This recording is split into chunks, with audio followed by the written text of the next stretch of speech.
Possiamo iniziare? La faremo in inglese perché ci sono appunto delle persone straniere in aula, quindi grazie anche per questo. So, good evening everybody. I'd like to welcome you to the first ECB Europe Executive event in Turin. So thank you for being here this evening. Let me introduce myself. My name is Stefania Vaudano, and I'm responsible for the Executive MBA at ESCP Europe for the Turin campus. And I organized this roundtable about connecting ideas, startups, funds to innovate. The first question is why? And this topic is what the market exactly needs at the moment. And we have no doubts on that. The second question is how? And the purpose of this initiative is quite ambitious. We want to answer you, to inspire you, to give you new insight on the worldwide direction. But above all, we want to make it really practical, because innovation is not only a matter of ideas. Innovation means creativity for execution. This is innovation. And in this game, ESCP Europe wants to play an important role of promoter of the innovation process. We want to support innovation as an educational incubator, aimed to coach people and their mindset to face the new world challenges at the international level. And this is our mission. I would like to give you a brief overview of the agenda of this evening. We are going to have a round table moderated by Vittorio De Pedis, Professor of Corporate Finance at ESCP Europe. So thank you, Vittorio, and welcome to all our guests. Thank you for being here.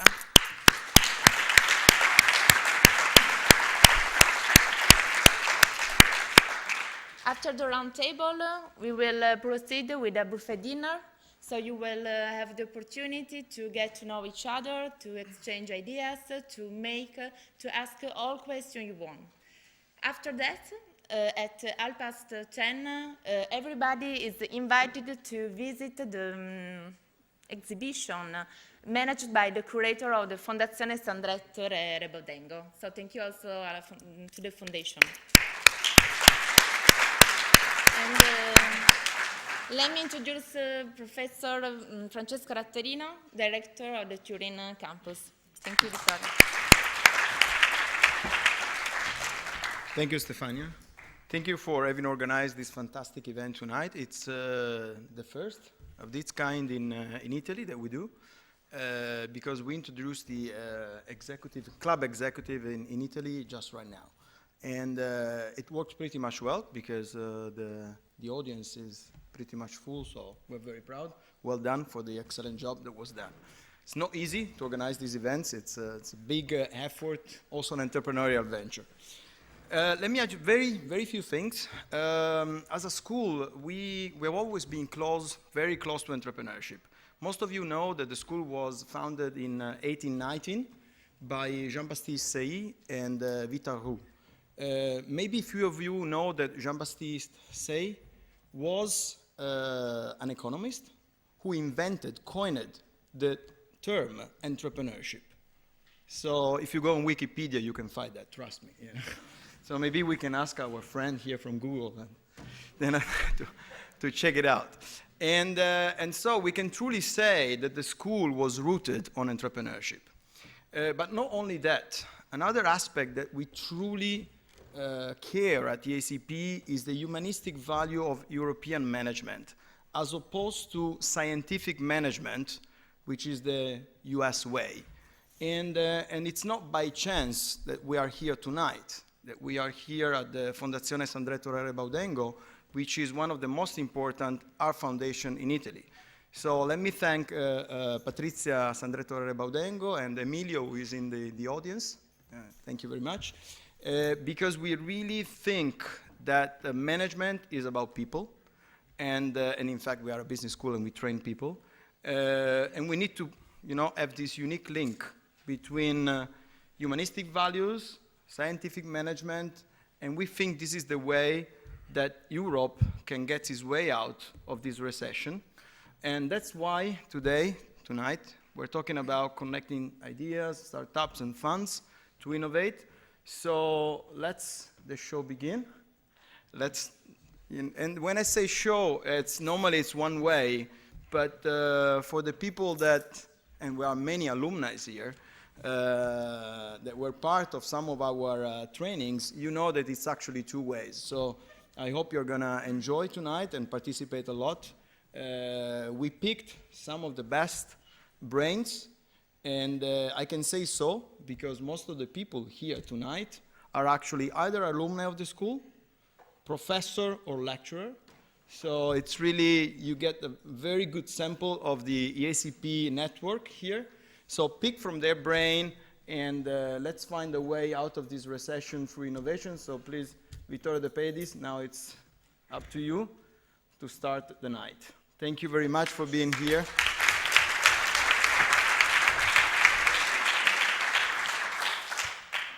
Okay, guys, good afternoon. Thanks for coming. I'm very happy. When you raise the word entrepreneurship, no, the good thing is so many friends around, friends this side, most friends that side, excellent. Let's start. I'll give you a few hints in a moment, but let me start on the funny side. Entrepreneurship must be fun, must be something we want to do. And I start with a video of a friend. This is one of probably the #1 professor in the world for screening business plans of startups. He's seen thousands, and it's got an ironic vein in which I want to show you how he thinks about this, especially what he thinks about the entrepreneurship function, not an economic function, but a way of management, which is very much linked to what Francesco said about the way we look at things. So let's start. It's a very short video, but very funny, and let's use Will Salman, professor at Harvard Business School, where we studied, to open up this thing. Bye. and when you raise the word entrepreneurship, many people talk about psychological traits. There was research some years ago that said you have to have a domineering mother to be an entrepreneur. How many of you have a domineering? No, I really don't want to know. No. Yeah, my mother won't let me raise my hand at that question. There's also the notion that entrepreneurs are risk seekers or risk bearers or something. And I really don't know anybody who gets up in the morning and says, where can I find risk? You know, it's sort of, where can I find reward? And on whom can I foist all of the risk? So, my colleagues and I like to think about entrepreneurship in the way Edgar described it, frankly, which is a relentless pursuit of opportunity beyond the tangible resources currently controlled. The basic idea is not to focus on what's there from the past, what you've accumulated and what you need to protect, but to always think about opportunity looking outwards and looking at what customers are doing and understanding how that process evolves. And indeed, success becomes your enemy and causes you to protect what you've done before. We have the view that in today's world, you actually can't protect the status quo. It simply is not possible. And we think of entrepreneurship not as a personality trait or as an economic function like innovation, but rather as a way of managing. And it's got some differences from being a bureaucrat or an administrator, and we'll try to describe some of how that operates. I'll also tell you, I've now screwed up the picture, but it's act, listen, or it's a believe, listen, act. I was trying in real time, Edgar, to capture your definition, because I actually think it has a lot of wisdom embedded in it. Because entrepreneurship at the end of the day is not about thinking about problems, but it's about acting. And indeed, I'll try to make the argument that ideas are a dime a dozen and execution is all that matters.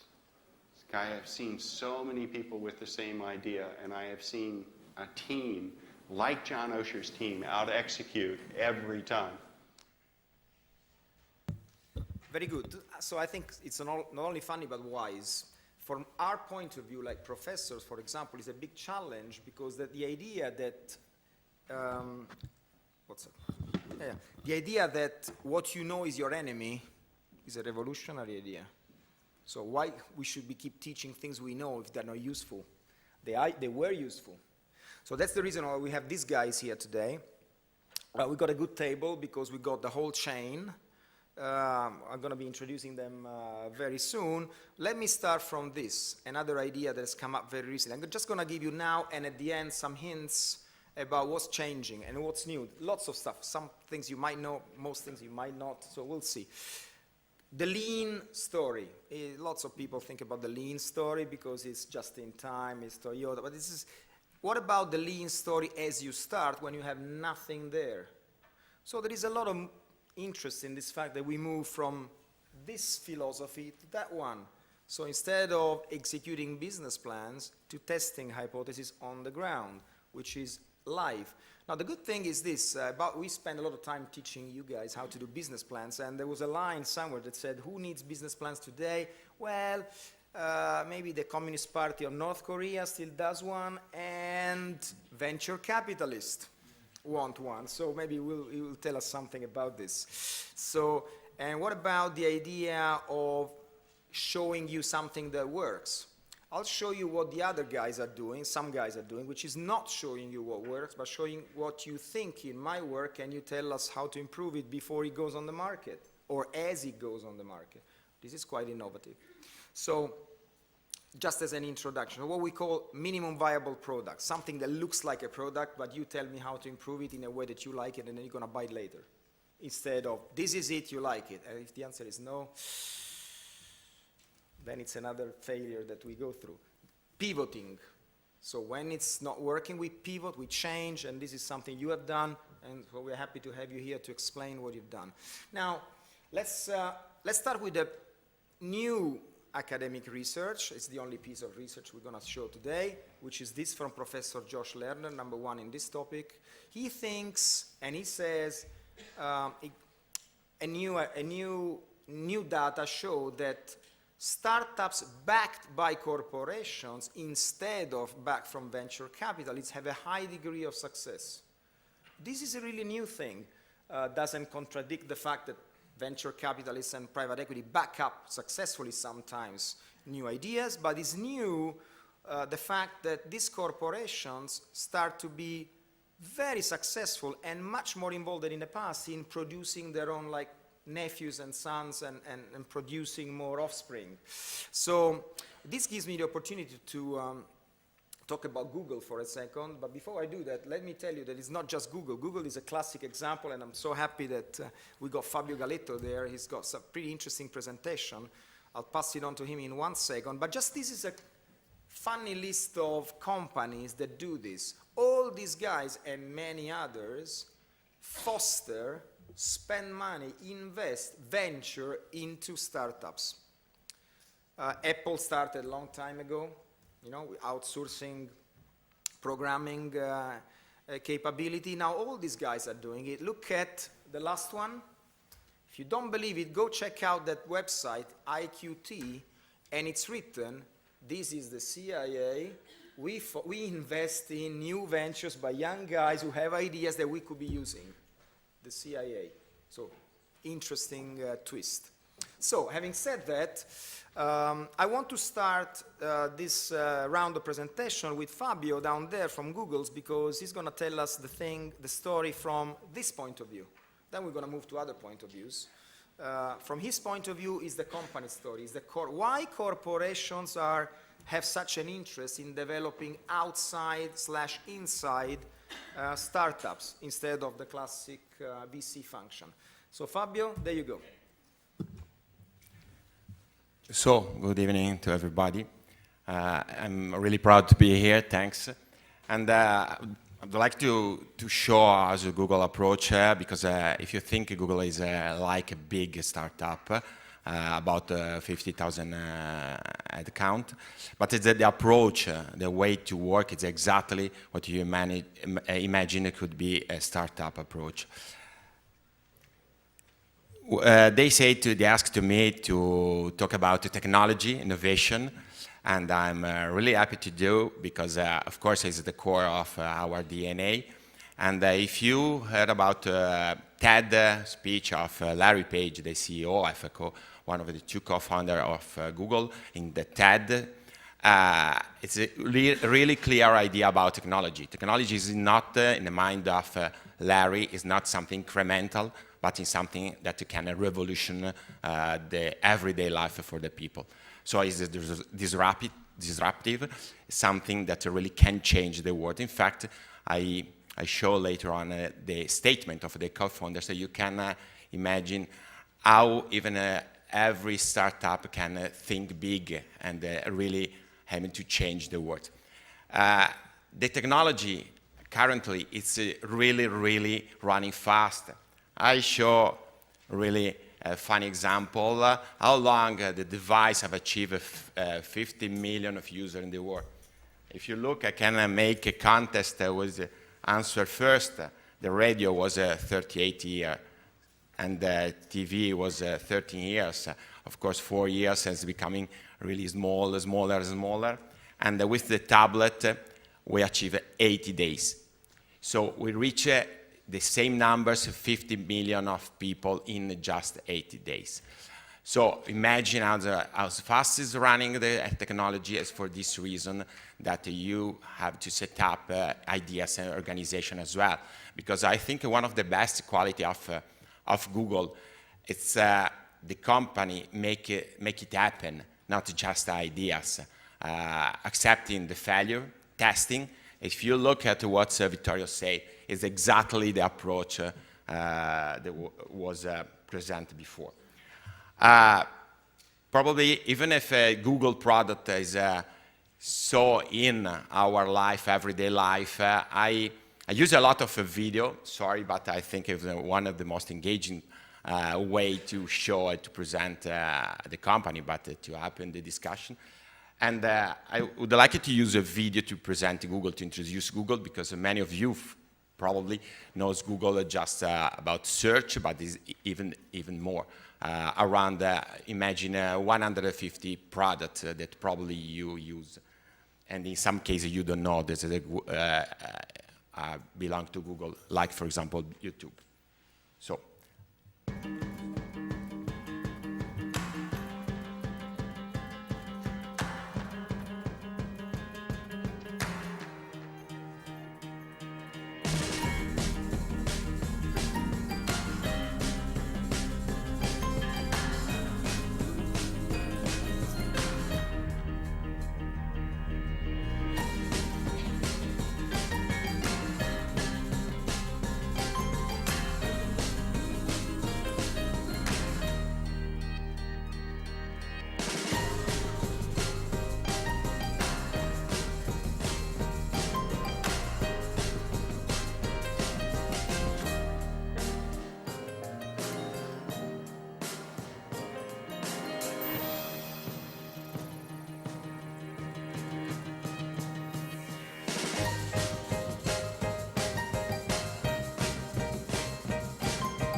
What I think is incredible, I think that Google is just 60 years old company.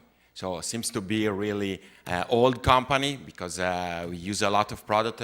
You saw search, of course, YouTube, Chrome, Android, and Google Maps, Translator probably. You can understand that why a billion of people use Google product. Because really we try to make the life easier. And, but what is incredible is just in 16 years.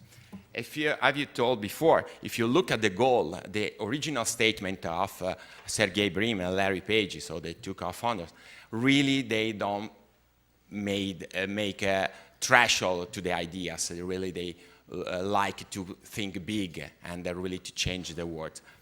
even if from the financial point of view, not everything could work. And just to explain the DNA of Google and how a startup, a company can involve even the audience, the public, let me say, the people that they are looking for, I would like to show reCAPTCHA code project. It's one of the million of projects that we are doing, but I think is exactly what Google is. I don't know if you know what is a CAPTCHA code. CAPTCHA code is an array of characters that some site use to go in because they want to be sure that the people that really want to click on the site want to go in, and it's not just for accident. So you saw in some site a couple of numbers or letters. You think that Google want to digitalize all the books in the world. This is the idea. And in some cases, it's the automatic algorithm translating the words, the letters, can work because the books, for example, are old. The algorithm cannot recognize automatically the letter.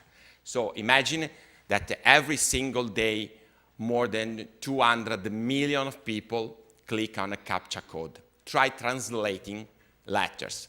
So around, they use 10 seconds to translate the CAPTCHA code, adding all the time together, we have every day more than 150,000 hours of a free job from the users. So Google offered to the site a CAPTCHA code, and they put in the CAPTCHA code the letters that we would like to translate to give you back as a user old book translated and digitalized forever. So this is an incredible way, I think, to make technology and involving people. I think it's one of the reasons of the success of Google.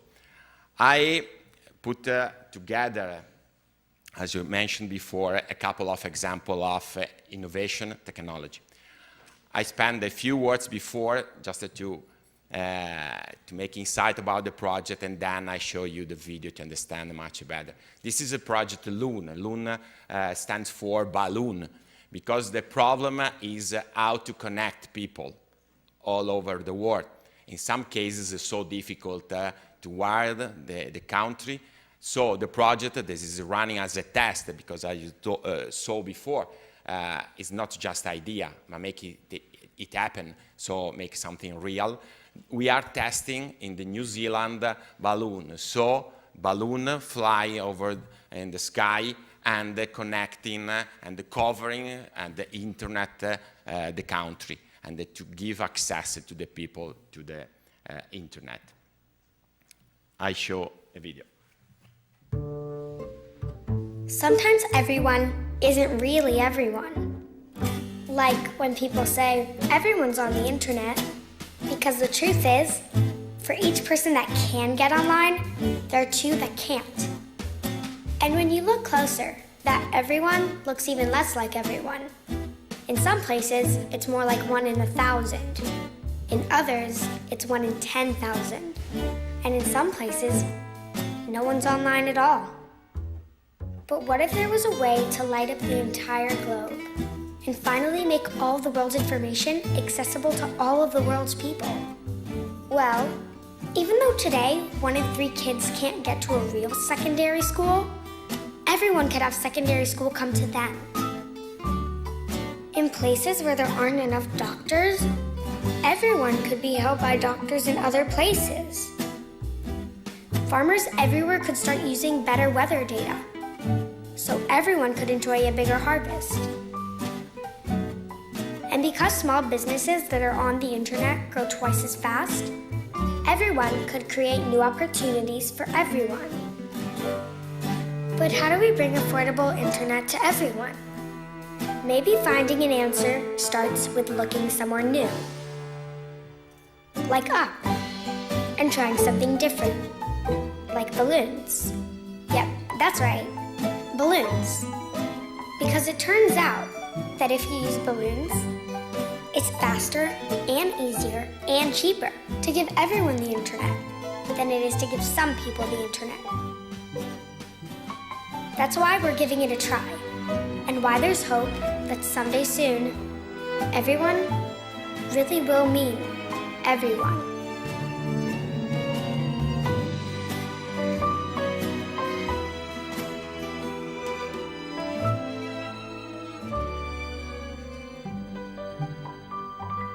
Seems to be crazy, seems to be too big, no, seems to be useful for millions of people, as is clear, as clean, is easy. So, but as you can see, it's not just an idea, it's something that became real. And if I jump in the other project, probably you heard about, is the self-driving car. And if you connect everything, this is kind of a strategy that I think Google is really top of the list, because balloon connectivity, self-driving car, you need to be connected everywhere, and then maybe maps, maybe bringing some company like Waze to have traffic information is a part of a strategic picture. So another example, self-driving car. I think quite, now is more around 500,000 kilometers done without any accident.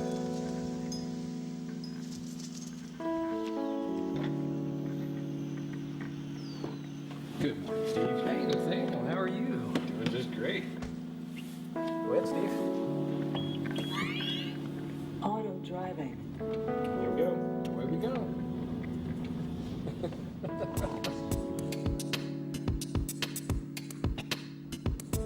Look, Ma, no hands. No hands anywhere. No hands, no feet. No hands, no feet. No nothing. I love it.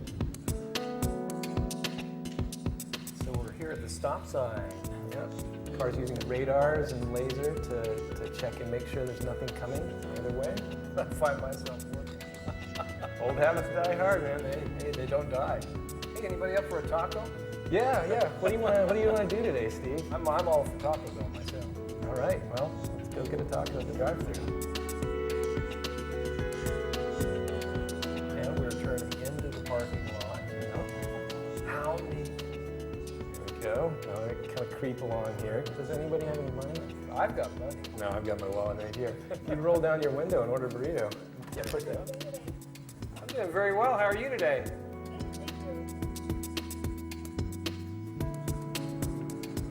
This is some of the best driving I've ever done.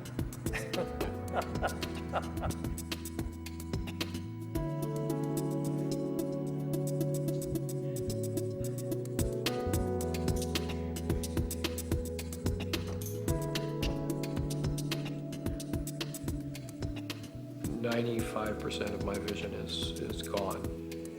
I'm well past legally blind. You lose your timing in life, everything takes you much longer. There are some places that you cannot go, there are some things that you really cannot do.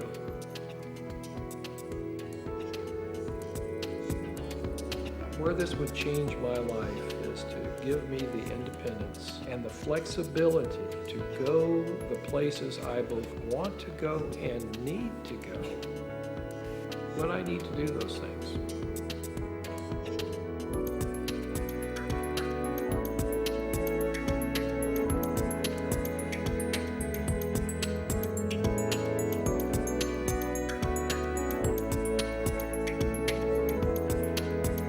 Get out. I've got places I have to go. You know, so, anyway, bye now. Hey, it's been nice. You know, it's been nice.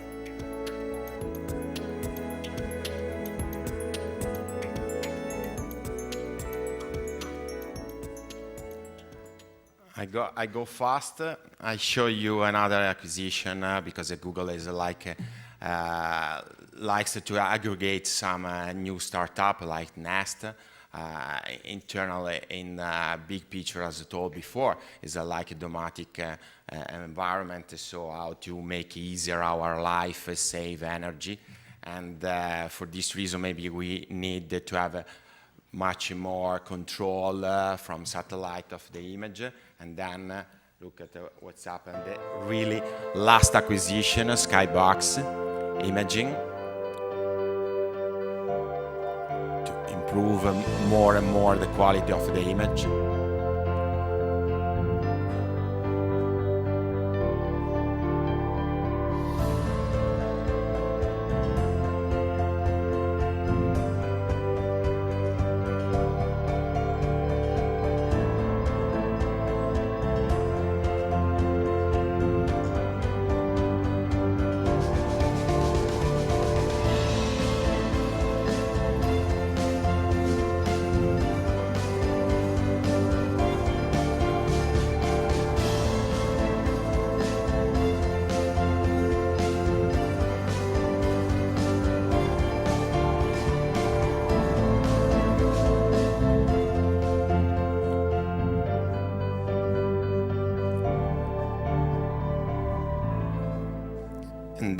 And then for the last few minutes of video, I combine some virtual, so the video with something real.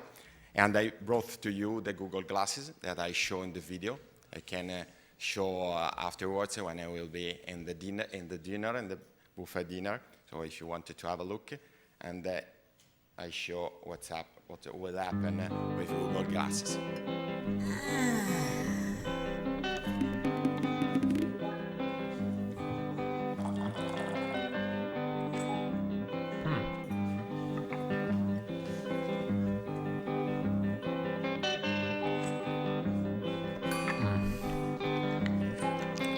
Yeah. Meet me in front of Strand Books at 2.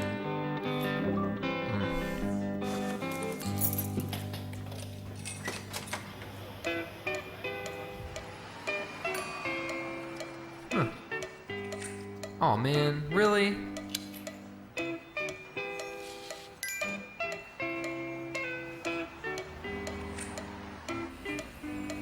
Hey there, guy. Hey there, little guy. Sweet. Remind me to buy tickets for Monsieur Gano tonight.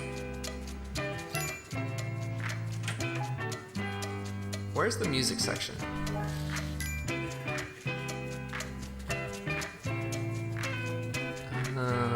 Oh, yes, this is it. Is Paul here yet?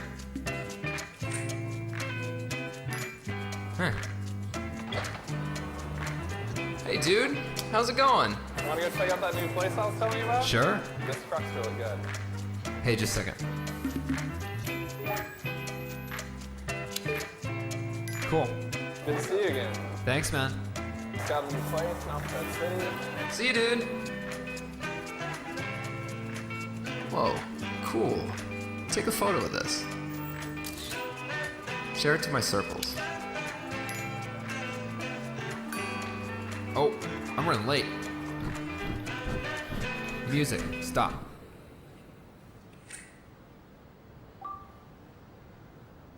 Hi, what's up? Hey, Hey. you want to say something cool? Yeah, sure. Is that a ukulele? Yep. Okay, here goes.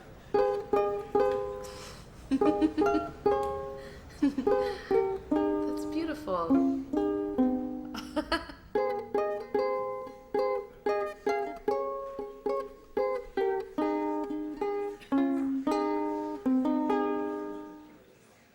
Thank you.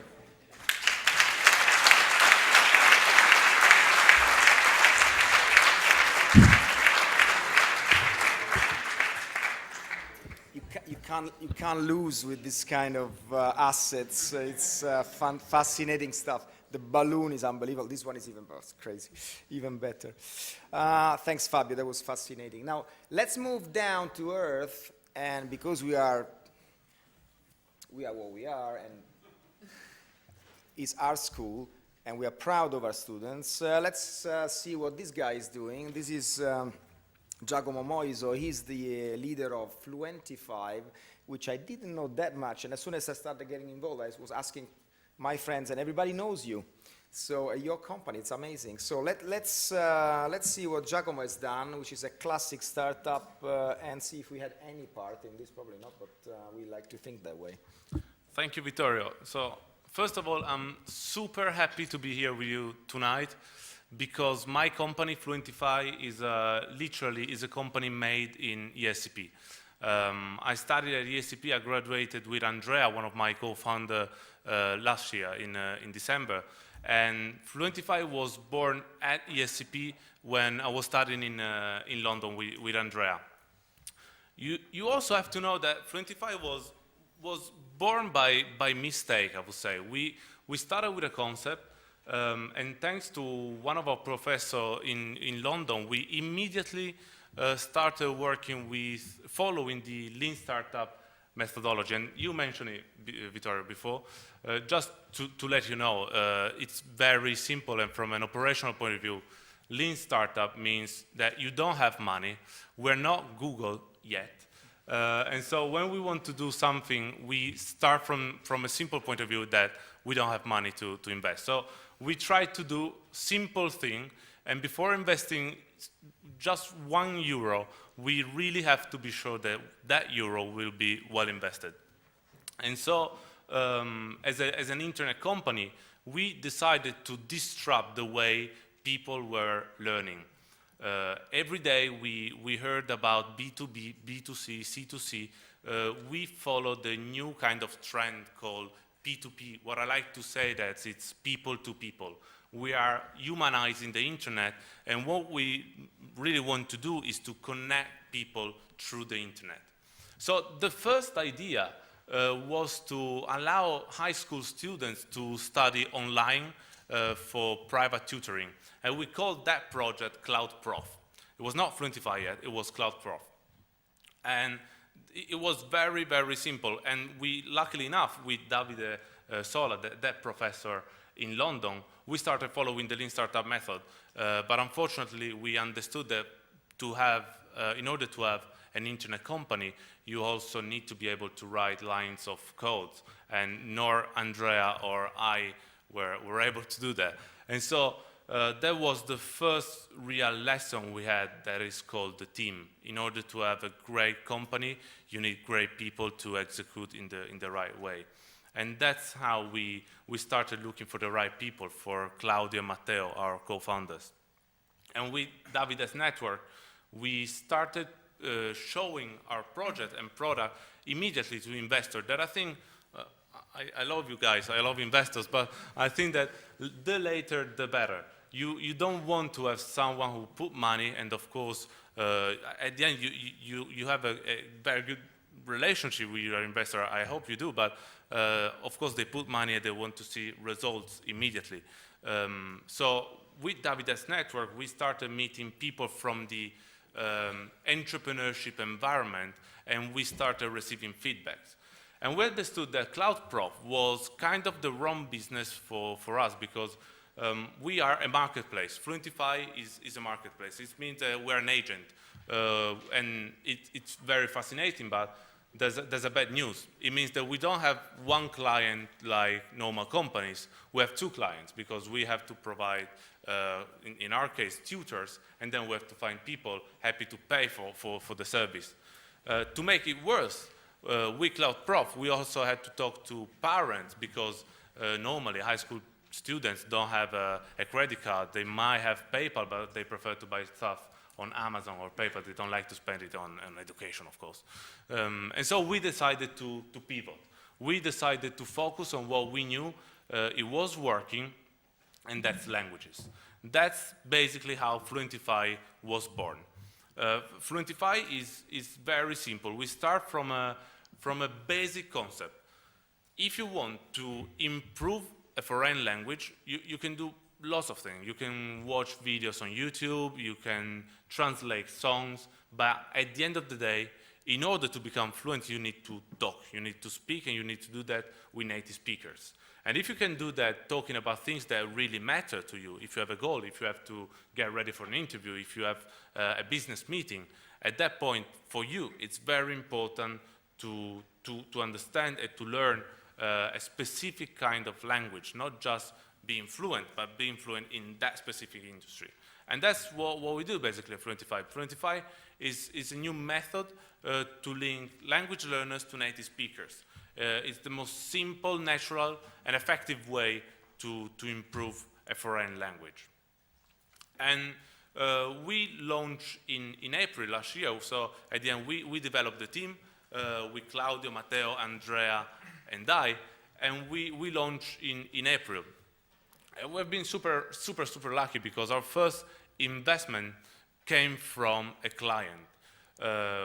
After 3 weeks we launched, Kaplan International Colleges, I don't know how many of you know Kaplan, but is the leading English school in the world.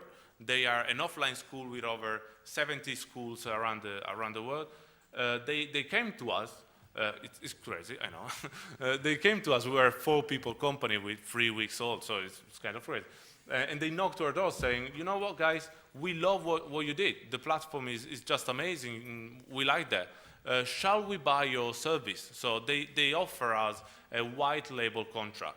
And we said, no way. I mean, I'm not going to kind of finance with technology and knowledge a competitor. Or I'm not going to do that. Why don't we do business together? Let's develop a platform for businesses, because at that point we were not yet ready to target businesses as well. Why don't we do that together? Let's do Kaplan powered by Fluentify. And of course, we are a 4-people company. Of course, you should pay a fee. And luckily enough, they said yes. So we didn't have to give up equity, but we had a small investment that allows us to run the company for 6 more months and to develop the business. At that point, we are in November 2013, and we have a good reputation because of Kaplan. We have clients, we have the team, and also we have a great product. And at that point, we decided to start to talk to these guys. It took us 20 days to find our investor. And that's, I was talking to Nicola before, and this is something I really believe in. People always struggle to find investments, and there are few reasons about that. They don't have a team, they don't have a product, or they don't have clients. If you have all these things, people are very happy to give you money, and it's something real. So it took us just a small period of time to find an investment. And the guy, Stefano Marsaglia, is one of the head of at Mediobanca, really believed in the project and offered us money, but most of all, he offered us his network and knowledge. For the last 3 months since the investment, things have been very, very good. We're growing a 70% month-of-month rate in terms of in terms of sessions sold. We have been, Victor, you never believe that, but we have been lucky again because the Fluentify story is something very easy to understand. I guess most of you in the audience are kind of fluent in English, but of course there's room for improvement, and people immediately understand the need we are going to solve. And PRs, journalists, are very happy to talk about us, and this is the only investment we did so far. We had great media coverage, we went on TV a few times, and that's really what helped us developing a kind of successful business. We are very proud about what we reached so far. And in future, of course, as a startup, I remember when I was at ESCP, I was kind of convinced that once you have a great product, the deal is almost done. I mean, if you have a great platform, you don't need to do that much. In reality, this is not true. You always need to do something. Google is of course the guru about that. You also always need to do something different, something new. And this is why we are investing a lot in people, in great kind of talent, helping us to develop new software and to make Fluentify bigger, well-known, and of course the final goal is to sell sessions. So in future we're now developing an app to destroy every kind of barrier in terms of mobility. And we're also focusing on a methodology in order to really create kind of IP. Internet startup cannot kind of patent things, but we have a commercial IP. We are very proud about it. We are proud about our clients, and we are developing a methodology. So stay tuned, and you'll see in future what we're able to do. Thanks.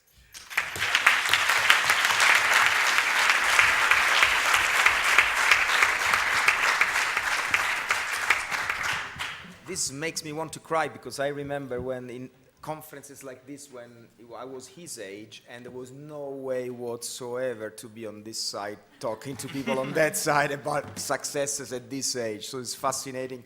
These guys are great, and we are so happy. We have more stories about our alumni. This is fantastic. We have a couple more that I will tell you in a minute. But let's move to the funding side. We have two friends here. Let's start with Nicola, because iStarter is the leader of iStarter, which is an accelerator. Not everybody knows what an accelerator is. He's going to tell us and why it's so useful and important, and we have it here. Thanks, Vittorio, and I'll try to take a bit from Giacomo to give you a bit of the picture of the ecosystem working around startup development. I'm Nicola Garelli. I'm a manager of the Boston Consulting Group, and tonight I'm representing iStarter, which is a business accelerator I founded with around 60 brave equity partners a couple years ago. And I'll try to tell you a bit about iStarter in a while. But first, as we might have perceived from Giacomo also, launching a startup is an extremely intense and immersive process. And it is an immersive and intense process also from an emotional point of view. And usually it is also a process where the entrepreneur should learn, should acquire in a very short time knowledge and capabilities and a good practicality with the business environment. It's basically in this phase, so when the entrepreneur should, in a very short time, learn and acquire capabilities, that the accelerators come into play. Accelerators are basically part of the value chain which supports entrepreneurs developing successful ideas. And not only developing, but also challenging, because as Giacomo was said before, they had an idea at the beginning, but they came out with something which was a bit different. And accelerators usually, if they do a good job, are challengers. So they try to help the entrepreneur to focus and not to lose time on ideas which might not have the right potential. If I were to try to give you a synthesis of which are, at least in my view, the main characteristics and the main activities performed by a business accelerator, I would say that first, probably the most important activity is helping the entrepreneur maintain focus. So stay focused, maintain focus in a way that he can basically reduce the time he loses, because launching an idea is an extremely time-consuming process, and we try to ensure that the entrepreneur focuses its energy at best and tries to put its energy where it is most important. For example, what I see usually, what we see as an iStarter team, is that often we see ideas without a potential market, without an accessible market. So where we have a very committed, very passionate entrepreneur, but in the end, no one wants to buy the product or the service. Basically, if the entrepreneur doesn't realize as soon as possible that developing that idea or that concept is basically losing time and eventually also losing money, it will basically dedicate effort and energy to something where there is no value, not a lot of value at least. The second point, which is a key activity that accelerator should do, is to structure the idea, to give structure. Because what we often see is that entrepreneurs, and particularly when we talk about young developers or young people who approach the creation of a startup for the first time, we see someone who doesn't have a lot of structure, and we ensure that the idea is developed in a very structured way with a precise plan and with the respect of timing and objectives. A third activity is more related to coaching, because what we try to do, and you will see that in a while when I talk about the business model of iStarter, we try to act as a coach, as someone who can basically go along with the entrepreneur, helping him developing competences, developing competences both on cross topics like finance or business planning, things that you saw in those at least during your courses in ESCP multiple times. But also on vertical topics, so specific industry knowledge. The fourth point is that we try to, on this industry knowledge, we try to bring experts who are able to coadjuvate and to help challenge the entrepreneur on the specific industry and sub-industry the idea is developed in.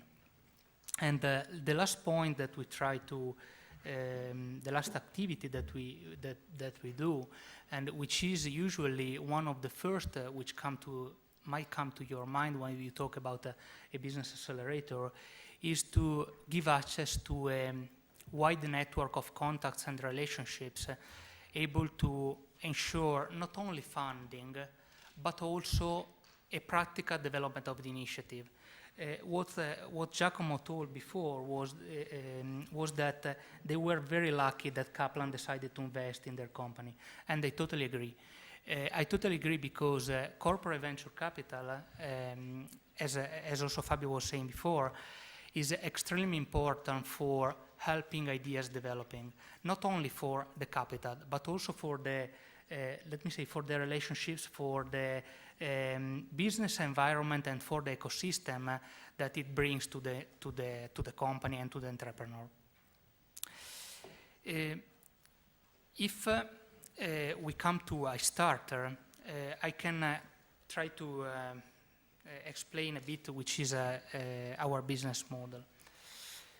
iStarter is a business accelerator, quite a robust business accelerator, which is based in Turin but with a strong international presence, because we started the company from since the beginning, having in mind the clear idea that to be successful in developing startups in Italy, we had to be able to give access, to give the entrepreneur access to a wide international network of investors, of companies, of people able to invest in the idea. This is because not all the ideas can fit the Italian ecosystem, the Italian industrial ecosystem. Italy, I won't mention specific sectors or industries, but Italy, not all the ideas might fit with all the ecosystems and all the countries. And when we talk about Italy, we can clearly identify the few sectors where we have a very strong ecosystem capable of supporting the development of the companies, but not all the companies, particularly in B2C, can develop successfully here. So we had to be able to ensure a wide access to an international network. iStarter is based on 60 equity partners, 60 equity partners, 60 young equity partners, selected with a very structured and specific methodology. Few of them are also former students of ESP, your colleagues. And we try to build the company, the shareholder structure in a way that we had a specific number of industries and of geographies covered. And we came out with this structure where our 60 equity partners are able basically to cover the industries and the main trends that we consider will be the most interesting in the next few years.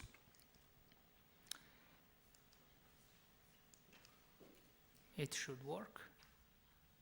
It doesn't. Okay, it works. As I was saying before, we work with entrepreneurs trying to give vertical support. When we talk about vertical support, we mainly talk about support specific to the industry.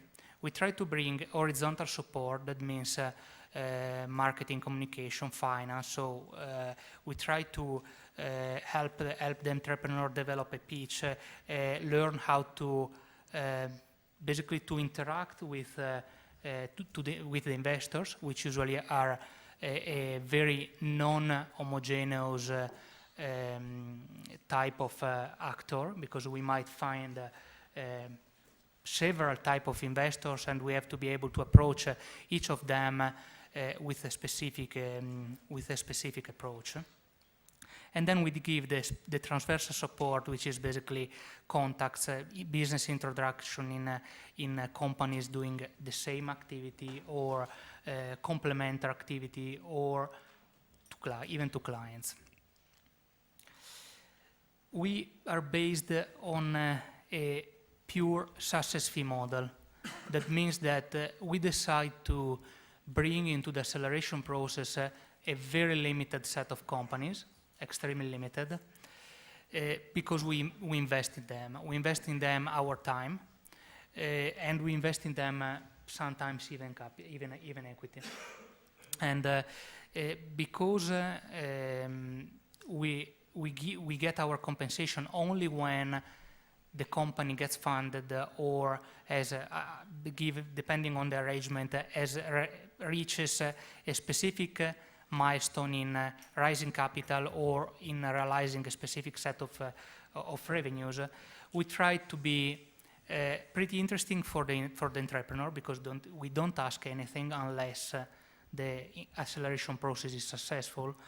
On the other side, we need to select the companies very carefully, because each acceleration process, only considering the time dedicated for coaching, plus the structures, plus what we basically try to put in the initiatives, usually might take up to 50,000 euros just for, without the equity part, but just for the coaching part. So we need to be sure that at least the company has a potential. And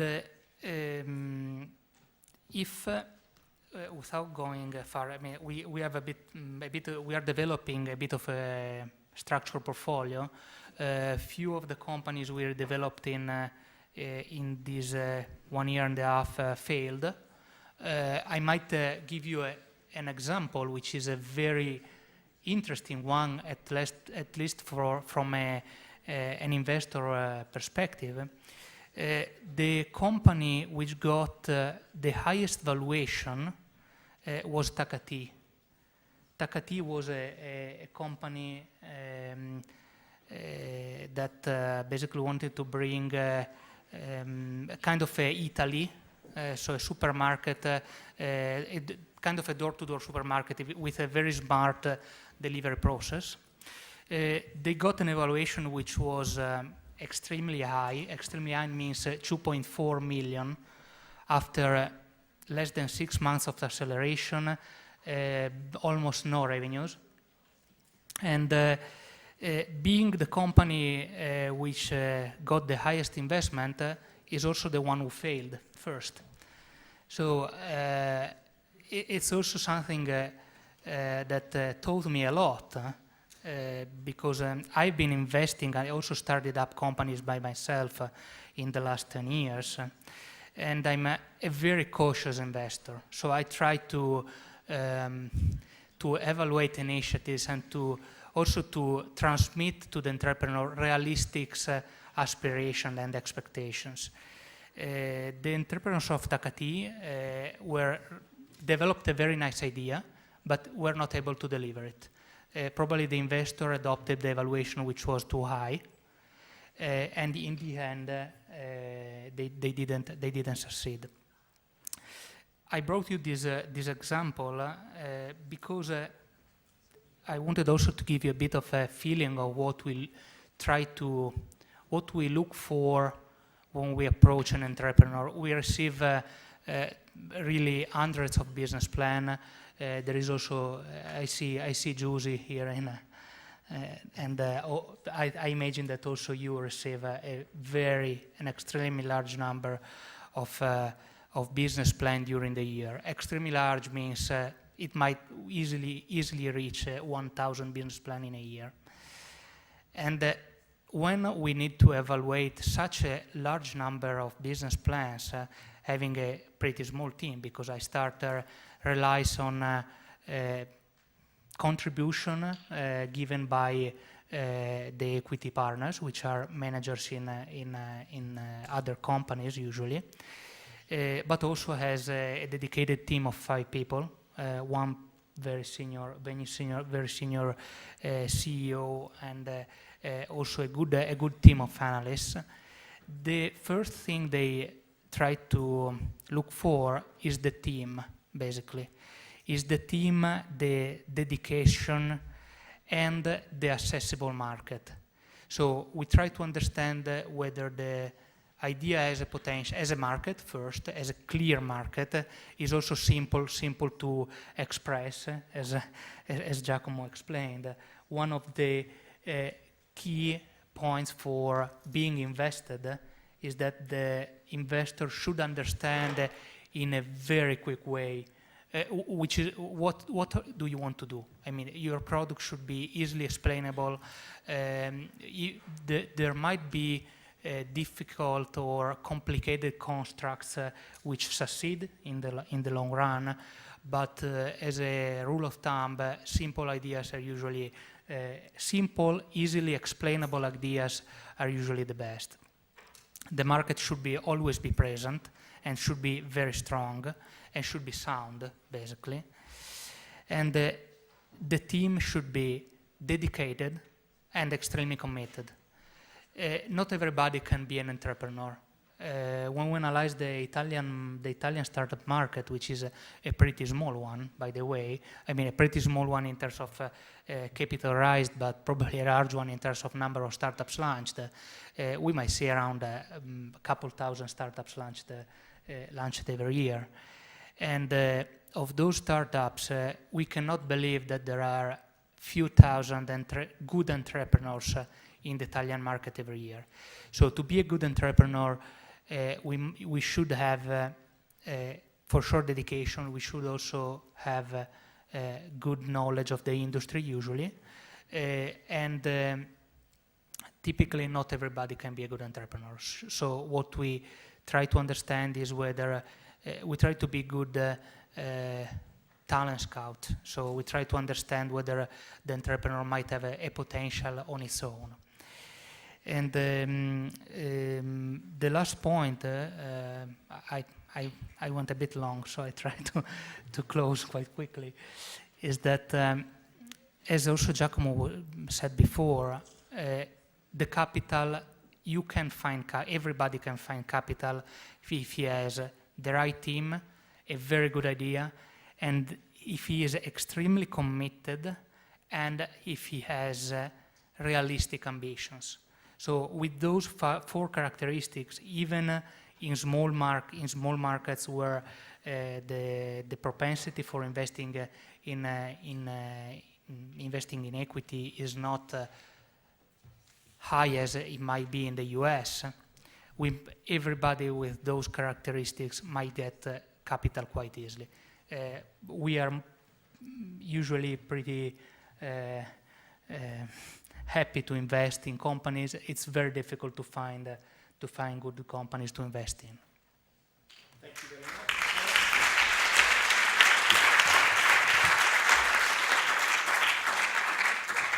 The idea of a talent scout, I like the idea of the talent scout, but that's pretty much what it is, and interesting story.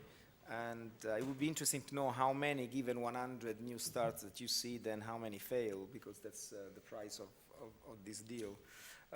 We have Claudio here to finish up on this, and then we have a few things between us, but more interesting stuff. But Claudio has got double hats. He's, of course, he's investing as a private equity fund.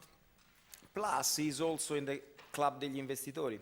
So he's got this double situation. I'm happy that he can tell us a few things about how he sees things. So from accelerator to investment, but also from the point of view of the club, which is kind of angels. Yes. So, good evening, everybody. And I want to thank you, my business school, for this invitation. Even if I realize right now that I'm in a difficult situation because it's very difficult to talk about money after what I heard from Giacomo. That is a great example that you can set up a great idea without money or without a venture capital, at least for the moment. Yeah. Yeah, exactly. So I stop here and or after some exciting example of product that can change our life. So it's difficult, but that's my role. So let's go and let's try to have a quick view about the venture capital market.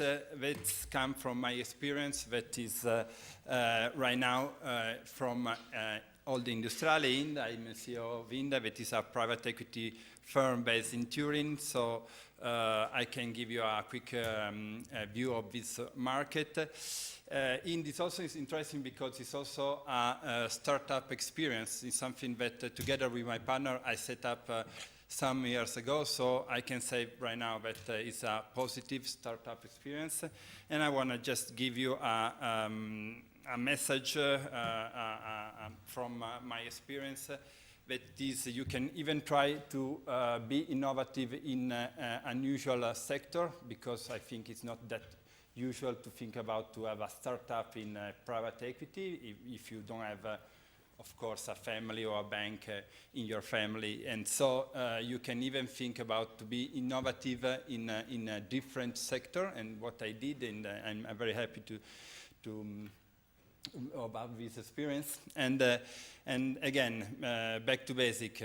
My experience say that my positive experience comes just to solve needs of your market. You have to know very well your market, to look at this market and try to solve a simple message and needs of your market. But that's my experience. Come back to the startup framework. That's what I think we can call startup framework. That is what we need, the actor that we need to be successful in a startup, and made up of 4 actors: corporate venture, and we have a great example with Google, incubators, with a starter. So right now we are talking a little bit about public sector and venture capital. Let's give you just an idea about what we are talking about in terms of dimension, and that's very sad. We are here with Italy is 135 million. It's not that exciting compared to European, and just to be fair, not to compare with other places where startup was born and still lives. So, what's the message? We have to leave Italy and go abroad? No, I don't think so. I wanted to try to give you some positive message also about our framework and about what we can do together with the public sector and the venture capital industry. So, public sector, Of course, I don't want to talk about public sector. This is not my background. Everybody knows that it's key in terms of regional support, in terms of coordination and support in the regional area, and of course at central level to try to choose the right rules of the game. But don't forget that is a key actor also for simply money. Again, just for money, but that's a good news. By example, if we are here to talk about startups and venture capital, we can say that some days ago, our public actor said that 200 million euros will arrive for new ideas and startups, and that's a big amount of money for Italy. We just saw that last year was 136, so this means that next year will somehow double this market. That's very interesting.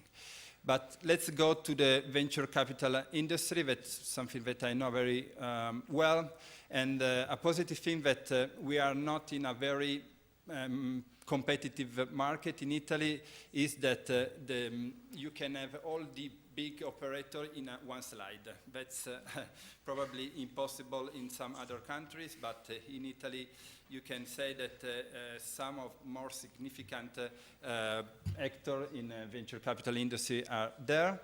And what I want to underline, of course, is that here we have also a very positive and strong regional network. If we look at Turin in general, we can say that we have both some of most interesting incubator accelerator, and we have an example here, and I3P is another example, and of course a network of venture capitalists and business angels.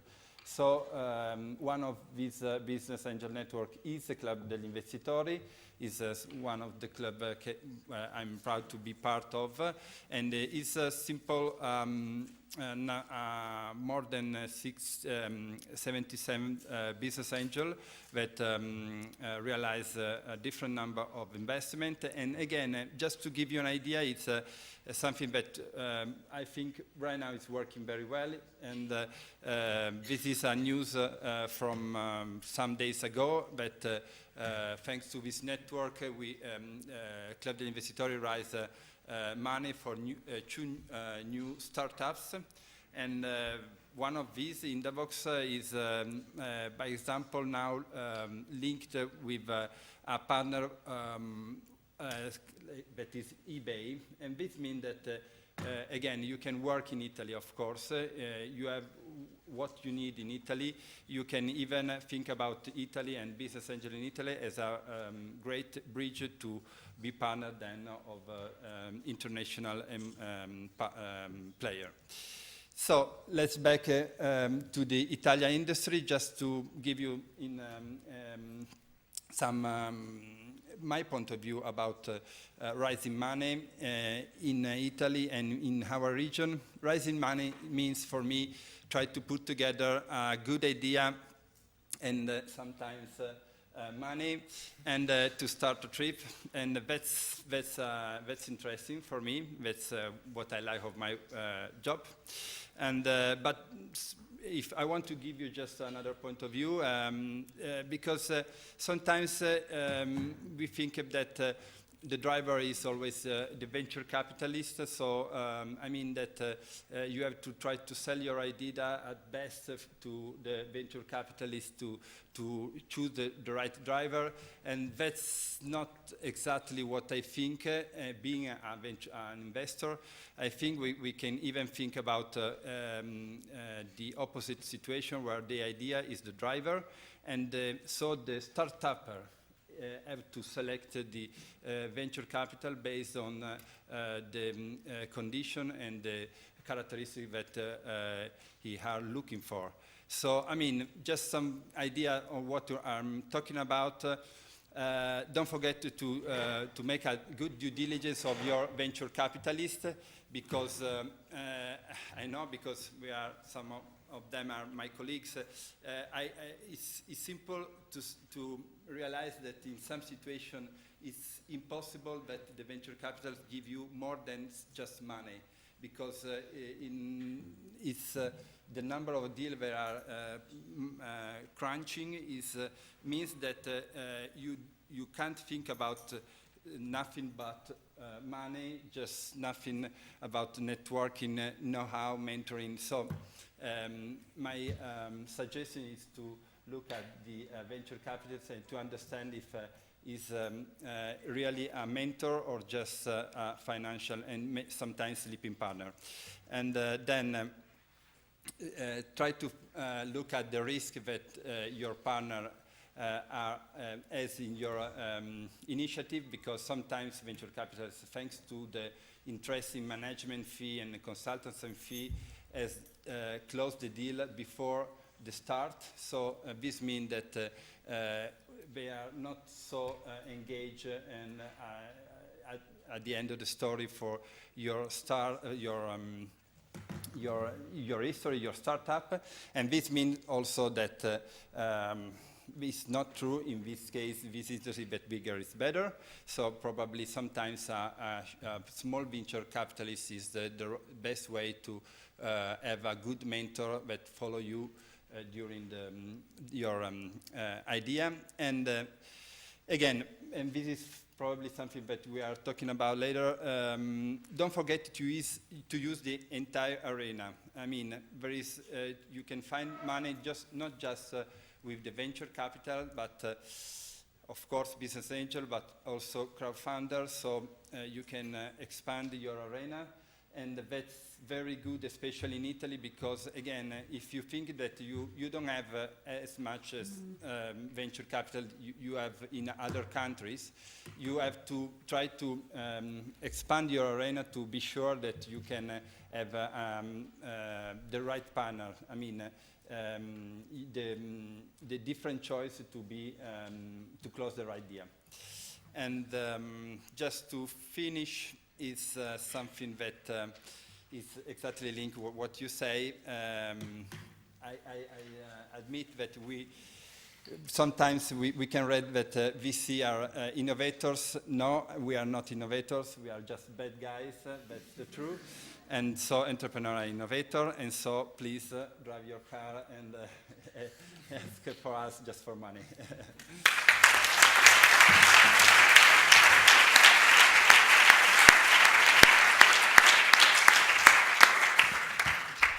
Claudio, you are really funny and serious, but funny. Two important things. Claudio gave us a couple of messages that I want to underline before moving on to a couple of other adventures. One is that it's a good news that finally we got a little bit of money coming from the public side. Exactly. It's obvious, it's just not happening. Mm-hmm. It starts to happen, a drop in the ocean, fine, better than nothing, let's start. By the way, the public experience is not bad with the Italian funds, not bad. So, good start. Second thing is this idea coming from Claudio that you as an entrepreneur, as a startupper, want to try as much as you can to choose your own VC is kind of revolutionary, maybe not in America, but certainly here, the idea that you got to find a fit between what you're trying to do and the right type of partner. You know, it's like temporary marriage, but it's got to work even if it's temporary, so it's important. It's pretty good. I want to move on quickly, but I want to use, maybe we have another 10, 15 minutes, no more, but I want to, first of all, give you another hint, because we are what we are a business school, we try to and improve what we do. We got a couple of more stories of some of our alumni doing successful things, and just maybe a minute or two. We got our friends from Build It Up there, I can't see them, but there is a tall guy there.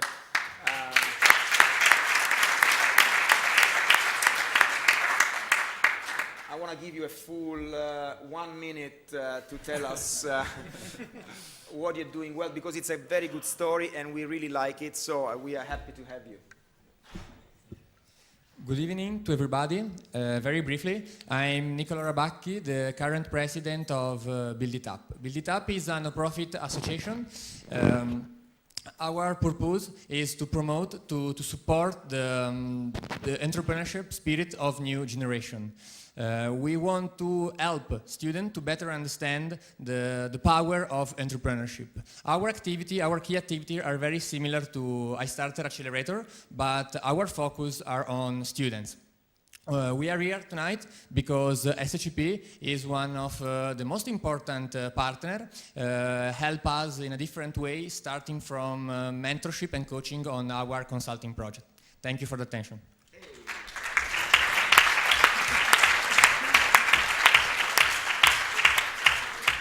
We just don't.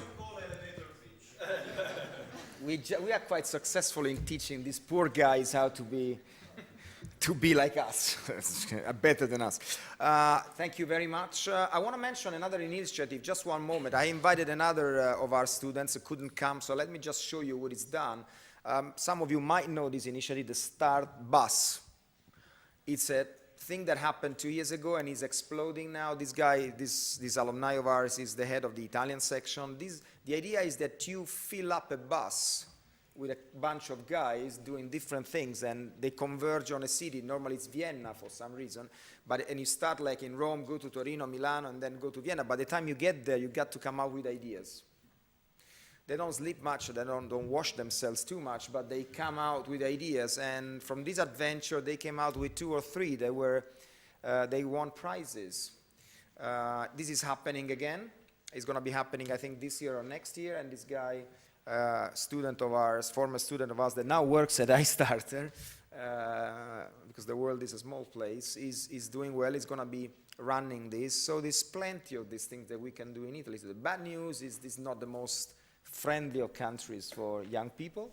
The good news is that when we were young, we didn't even see these things. So this is the startup bus. It's a bear coming up under. It's crazy.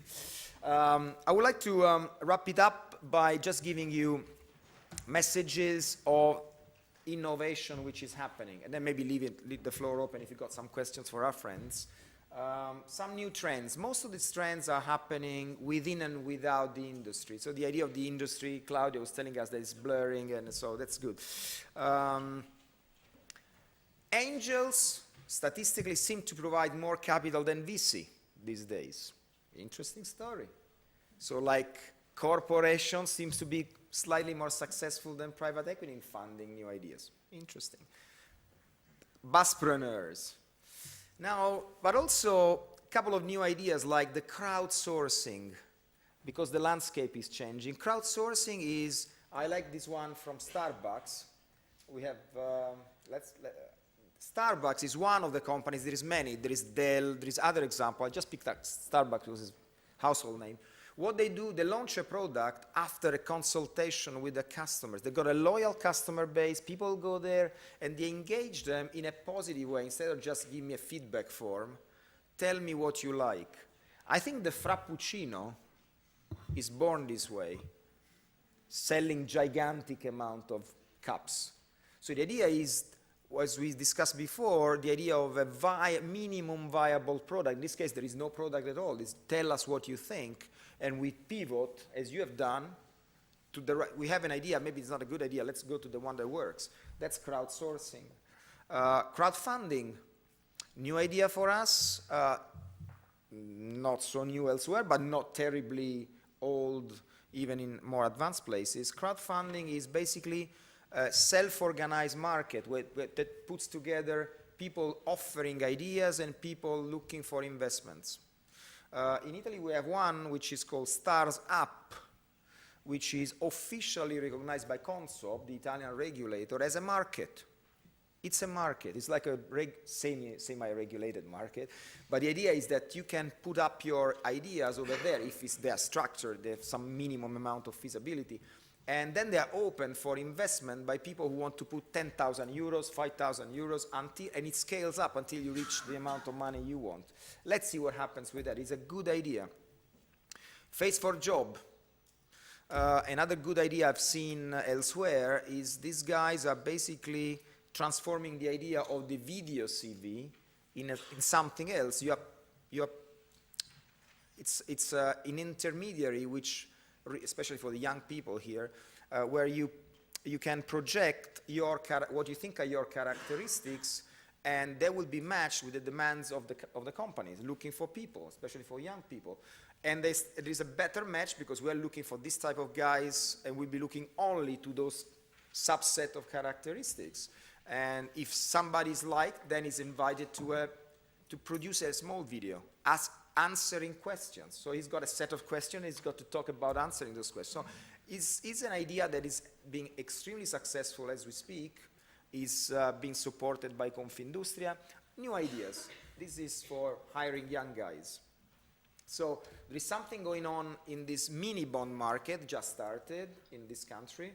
I think is a very good idea, helping small and medium-sized enterprises to fund themselves away from the classic banking sector, which is way too much used. We hopefully gonna get some market. Is officially recognized by Consob as well, so why not?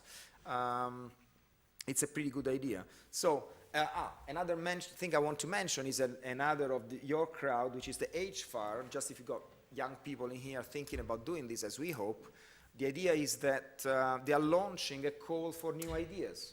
So if anybody's interested, maybe have a look at their website, which is this one Stefania is mentioning, is showing now, and go and have a look, because they might find backing. So I would say this is there is a lot going on. Within and without, the boundaries are changing. Forget about boundaries. Things are changing so much that we don't want to spend too much time in definitions. Let's move the cheese, as they say. So, having said all this, I would like to to ask you if you got questions for our friends over here before we go to a close, because we don't have too much time, but we've got time for a few questions if you'd like to ask some.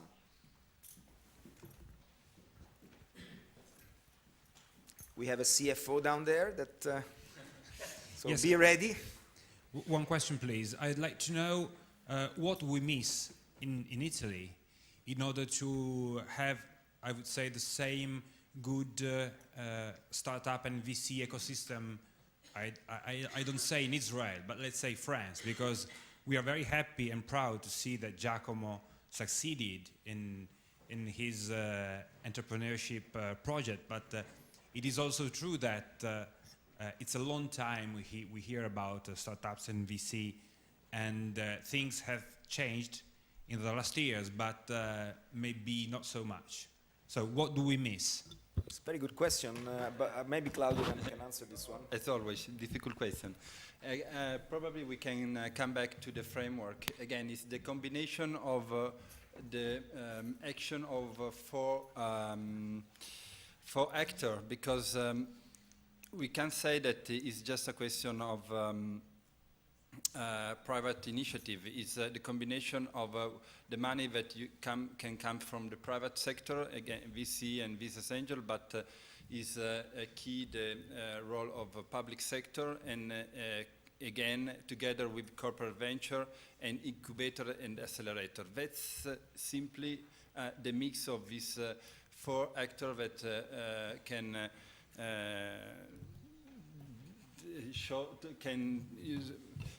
determine this, or if you are in Italy with 135 million, or in Europe, or again in US with another story. I think that, but again, we have some good news.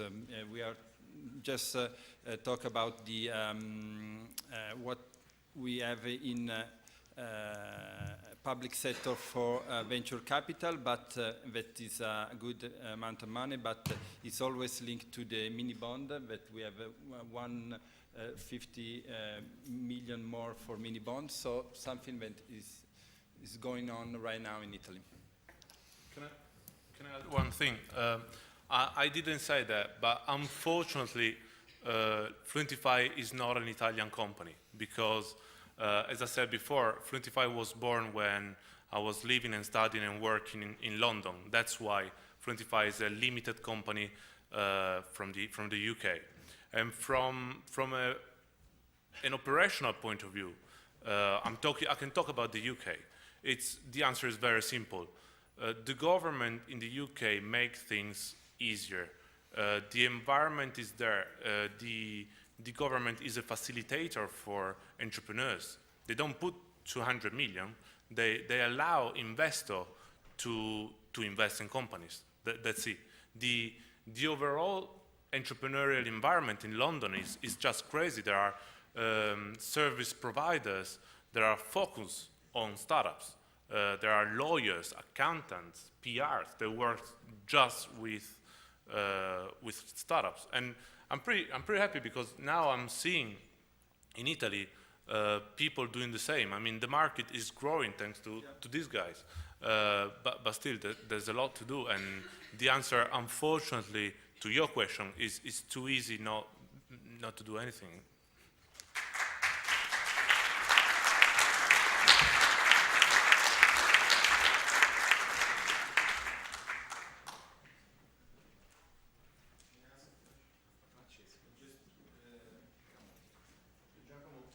Can you say something more? Because we were talking before, and of course, Fluentify is a limited company, but because it's much easier to start in the UK, but then what happened? Yeah, so give us a little bit of hope. You know? Thank you.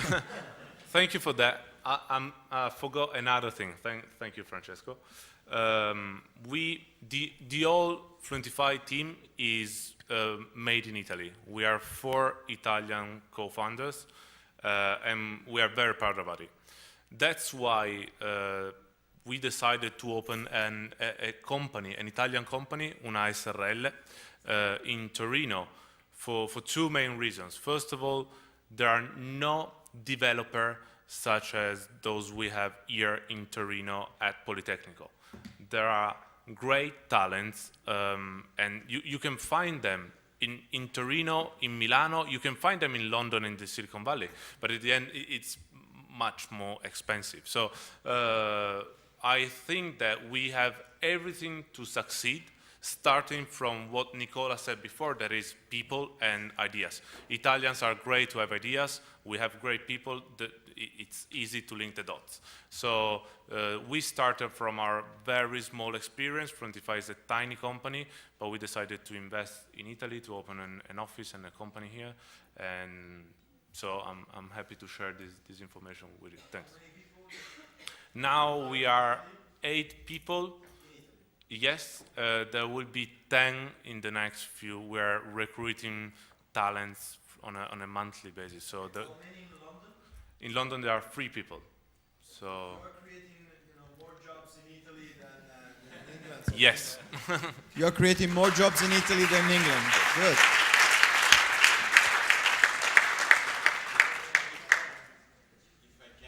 If I can add something, because just a few days ago, Harry Smith, so the chairman of Google, came in Italy and at Sapienza to discuss with the Minister of Culture, Minister Franceschini, and came again because before to discuss how to move the business in Italy for the entrepreneurs, etc.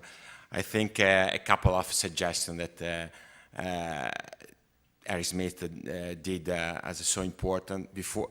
First of all, because if you think we invented the distretti, probably one of the most important kind of small company environment, industrial small company. So if we did, probably we can do even much better for the future. Second, so there is people, there is ideas in Italy. Second, I link this word with what I heard about what the startup need, know the market, know your asset. He said about, for example, 3D printer. Don't try to build in Italy 3D printer. Leave it to Silicon Valley to build up, but take the 3D printer and give it to the designer in Italy, and they will make amazing things. So focus on the asset, focus on the market. I think we can hope to build up some really, really amazing startup even in Italy.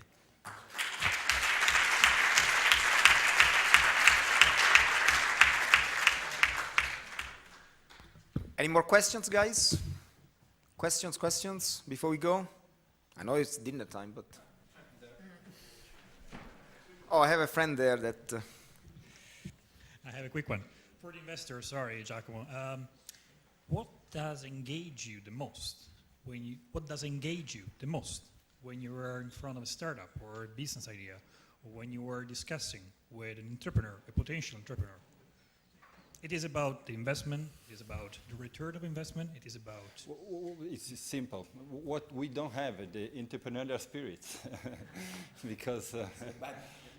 yes, that's boring, my job. So sometimes we are some good storyteller that give you some good story, and we want to be part of the game, just this. But again, of course, it's always a question of yes, ideas or the story, but and team. So it depends on what you are, the people that you are in front, and that's the point.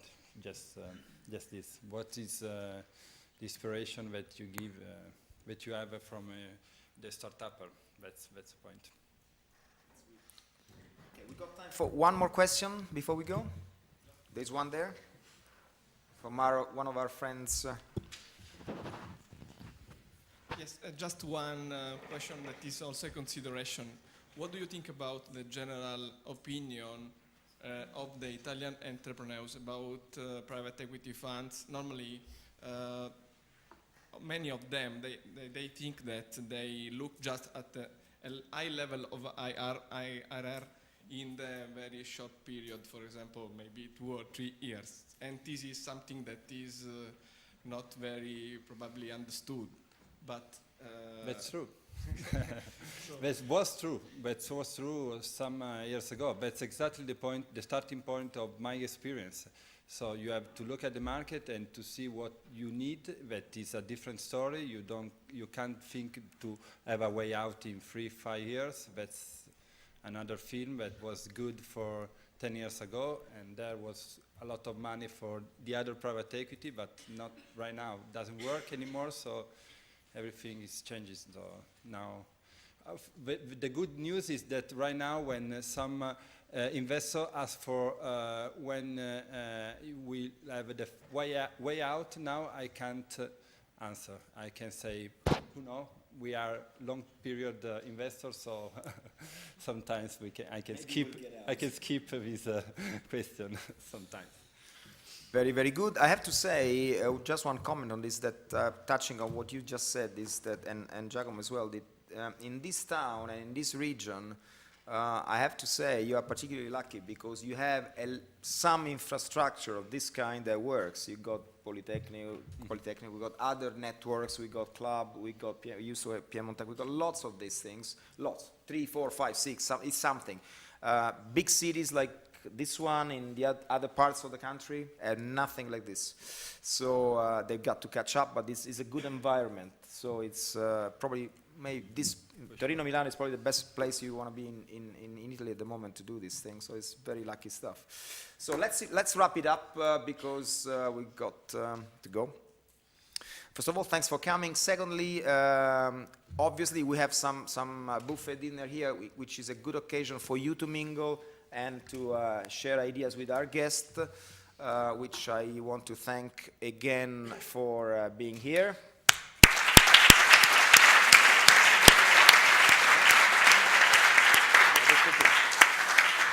And I will leave you with a message. There is some entrepreneurs here, friends of mine. I want to leave you with a message which is the following.